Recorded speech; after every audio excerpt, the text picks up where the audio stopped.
please talk amongst yourself. Yeah, hi, hey, I came from Sweden. Yeah, I'm from California. How far did you come? Yes, excellent, good.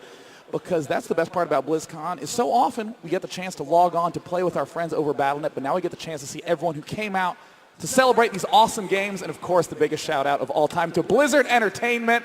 You are so nice for making Starcraft 2.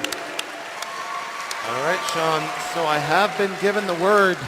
We're going to the same exact map order and map pool. It's an entire reset. Looks like the players are in the game. It will be on Antigua Shipyard. Ladies and gentlemen, are you ready for round number 2? The game has been started, Sean. I am so excited. We're going into the second set here between Nestea and MVP, BlizzCon 2011 Grand Finals. This is as good as it gets, man. $50,000 on the line for this final match. And again, it begins in cross-map positions. In the north spot, the man who looked so futile in his winner's bracket match, but showed a dominating performance to reset the series. It is IM's MVP. And in the south, the man who won the first time these two met, but lost the second time. Can he come back and win this? We'll have to see. From Team IM, it is Nestea.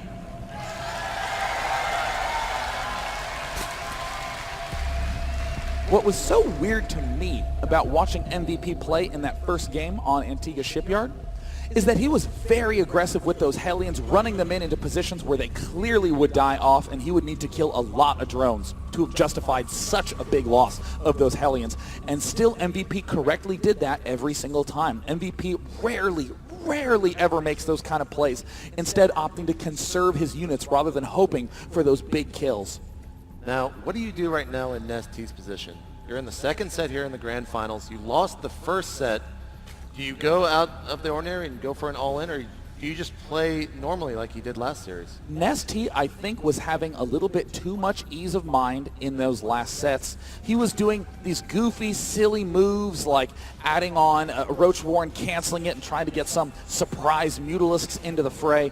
That can work against some players, but I absolutely don't think it would work against MVP. Same story with the surprise attack in game number 2. Nestea needs to rely on his strength, the long-term macro game, but it looks like MVP is going to answer with some macro of his own. How about a command center first, ladies and gentlemen? And that is some stuff that I love to see, Sean. No aggression. We're going to see a macro-oriented game here for the first game of this second set. MVP was going to have himself a massive economy and might even add on a reactor, a assimilator, a refinery. Look, he wants gas, damn it, but no, he's going to build a barracks first. And down in Nestea's main, yep, getting that early extractor as well himself. Yeah, nothing crazy coming out of Nestea. What we really have to pay attention to is how many drones he builds at his natural. If he doesn't make too many, he might go for a big all-in like we saw the first time these two met on Shattered Temple. Double barracks play from MVP, and this is always what really excites me. We're seeing a lot of players rely on those Blue Flame Hellion mid games. Very strong opening, but it is always something special to see the way MVP can be so precise with his marine control. Almost up to 19 food, but he's not actually going to build that one supply depot because look at the timing of this last command center that's going to be popping up. It will align nicely with this barracks. Now, with this early expansion, is he going to try to put some pressure on as well with this 2 racks? Or will he just kind of sit back and possibly maybe even get a third if he sees his opponent playing a little bit passive? I actually think that what MVP will likely end up doing is taking a very early 3rd command center. This composition of 2 barracks can get him a good amount of Marines to defend kind of an open space. 1 barracks would be fine in this semi-closed space, but I very much so love the way that MVP is extremely liberal with planting down those future expansions. We see 2 more racks going down for MVP. Wow. This is something I have seen him do before. He's going to have a ton of Marines and probably push forward and try to catch his opponent off guard.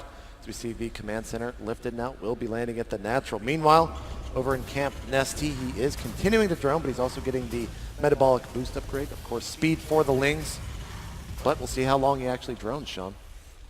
Now Nestea continuing to drone in that unit station. Like you said, 2 Zerglings, 2 Queens are out. 3rd Queen incoming. Nestea now getting ready to start expanding that creep. He's also moving Overlords into those key positions on the map to spot for drops.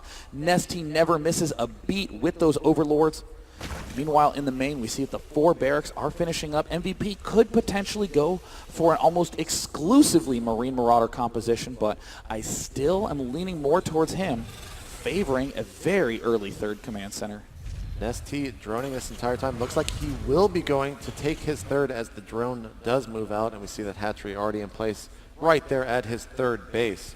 Meanwhile, we still have a lot of Marines coming out for MVP.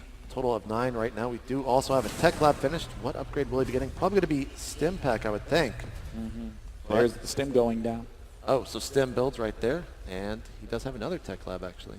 Wow, 2 Marauders as well. MVP is gearing up to be very aggressive. Again, quite uncommon with the way his style plays out. Nestea expectedly taking that early 3rd hatchery, but he's got to get a good amount of banelings to be able to hold off this push that's coming from MVP. But remember, the strength of Nestea is his timings for defense. He'll definitely be able to have enough banelings up in time. Yeah, we see him already stockpiling that gas. Probably won't see him use too much of it. There is a 4th hatch going up at his natural. Yeah. Love to see those macro hatches as well as the evolution chamber. Meanwhile, over at MVP's base, he's still continuing to add on a lot of Marines as well as some Marauders. He's getting that combat shield, getting that stim pack. We might see a big timing attack here from MVP. MVP is literally doing nothing but making workers, Marines, and Marauders. He's starting to gear up for a huge push, but Nestea is in perfect position to repel it. He's getting his layer up. He's getting these macro hatches up. His Evo chambers are just now beginning to research those Zergling upgrades as his extractor count begins to climb high. It's going to get increasingly dangerous for MVP the longer the game goes on. Now, Sean, just look at the 2 queens here at the natural and the main of Nestea. I don't think he's missed a single larva inject thus far in the game.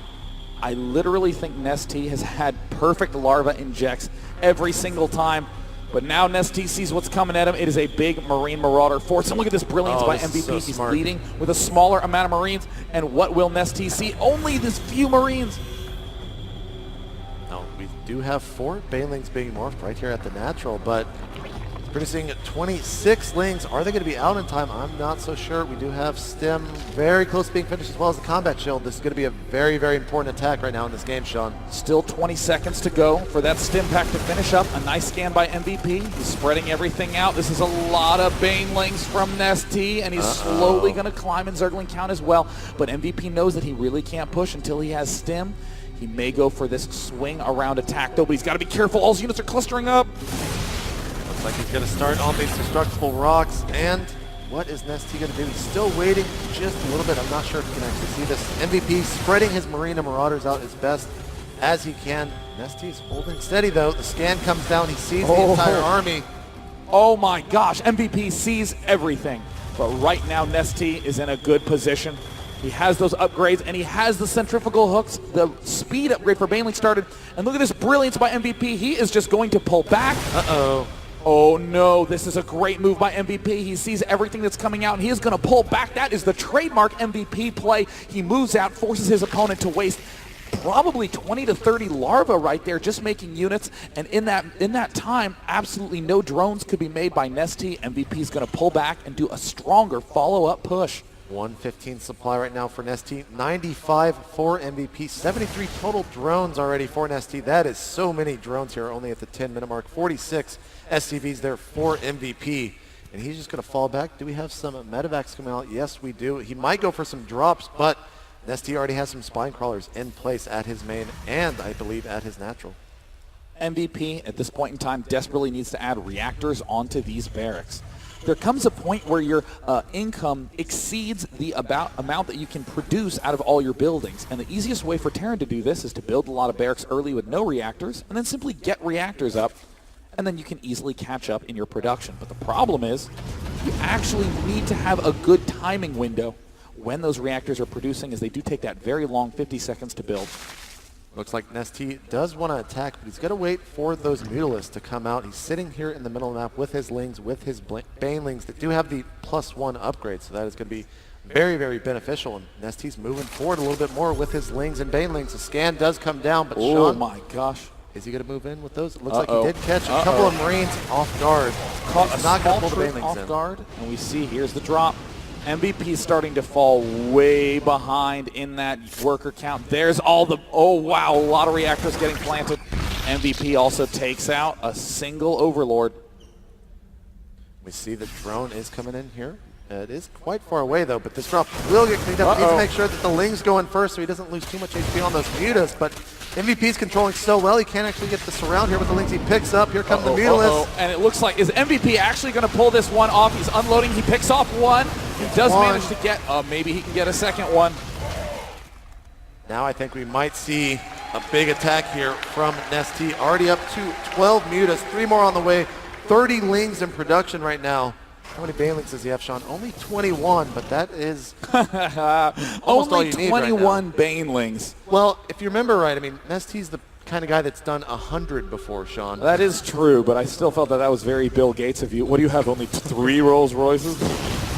21 Banelings, that's plenty Banelings. 100 Zerglings, pretty good as well. And right now, these Mutalisks trying to also chip away at those destructible rocks, and MVP is in amazing defensive position. Nestea is maxed. 196, 199, 200, and he is going in for the kill. He's trying to get a tank. He does get one. Is that all that he wants, or does he want some more? He's trying to find the point of entry into the main base. But, there we go, Sean. 14 more Banelings in production. Perfect. This is what I'm talking about. Always part of a healthy diet. Banelings have a lot of vitamin B12. In other words, they really wake you up, JP. Wah, wah, wah. We also see the Marine production continuing to go out as fast as possible. And here's the big push from Nestea. Is it going to be enough? All the siege tanks are almost gone. Nestea is destroying MVP right here, Sean. Domination. There is a Thor up on the high ground, but he's going to deny the third base of MVP. The poor mules get surrounded, cleaned up. Marines trying to move forward, but the banking numbers so high. Doing a good job continuing to pick those off. One hit does manage to land, and the command center falls. And you know that Thor is still there. He doesn't want to move in just yet with all those Mutas, but he has a ton of Lings coming cross map, Sean. Nestea taking the entire map, overrunning the front lines in the center and the bottom and the right. Expansions everywhere. Very little that he can do. Marines continuing to pop out. The Thor desperately trying to repair. Should be seeing a GG here, I would think, pretty soon. MVP is just so far down. 165 supply, 67 for MVP. The Thor is still alive, though. An incredible defense if he takes out those by MVP. There's the Thor falling. Marines now come out again. And good game. Nestea, is he going to be able to come back and win this, Sean? Nestea showing such solid Zerg versus Terran play. I mean, you think about the way MVP intended to open up. MVP said, I'm going to move out with a bunch of Marines, Marauders early on, force you to not build those drones. And even after all that early pressure, MVP was still behind Nestea by 20 full workers after that attack faltered. So that means that Nestea is 1 game away from a $50,000 first place prize, and MVP would be heartbroken to lose 2 major championships one day after the other. All right, guys. Now, before we get this match started, I want to make sure that you guys are still alive out there in the crowd. Go ahead and cheer as loud as you possibly can for us before we get this game started, guys. MVP versus Nestea, game number 2, ladies and gents.